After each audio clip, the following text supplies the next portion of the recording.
he said, yeah, I made millions of dollars. He had 99% of his portfolio in Tesla, and I said, I think that's kind of risky, but hey, I'm happy for you. And and so there are real people that get wealthy because there is a country where you have enough democracy that you can position yourself where you want to be. And the limitation, though, is typically psychological because the psychological manipulation is so strong. And so, honestly, for example, I'm the guy who doesn't understand why most workers, anybody who has any extra money, if you have extra money to go buy chicken, buy a beer, go to a basketball game, whatever, go to the movies, whatever it is, I'm the person who says, well, why not take a little bit of that money and put it in the stock market? That way, the guesswork is done. You know who they work for. You know who the politicians work for. They work for the billionaires. They work for the corporations. You know who they're going to take care of no matter what. So why not take some of your wealth and align it with those individuals? Now, I know that people will say, oh, I can't do it. I can't afford to do it. But I'm like, but you can afford to do everything. You can afford to do all these other things. I mean, really, if you can afford to buy stuff, if you can afford to buy Christmas for the kids and toys and whatever at Walmart and all whatever people do, you can also afford to invest, right? Now, when Democrats are in office, I think it's actually a little bit better in certain ways, right? They tend to acknowledge like the labor unions and stuff like that. We need more unions. We need a more balanced economy. Unfortunately, though, I one thing that was really awkward for me was, when the whole conversation about what they're doing for Black people comes down to things like SNAP benefits and the creation of more jobs, that really unfortunately can limit those who want more than that. You know, uh, we know that when you look at things like SNAP, Black people are not the majority on that list.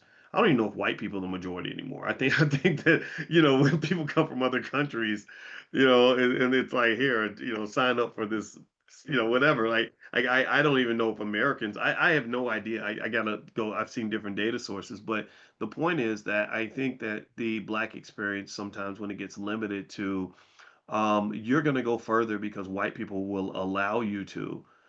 I don't know how empowering that actually is. I don't know how empowering it is to. It's definitely not empowering for me as a man to somehow be told that Joe Biden or Kamala Harris or anybody being in office is going to decide whether or not I have opportunities. I'm not saying it won't matter. I'm not saying that certain people can't benefit for sure.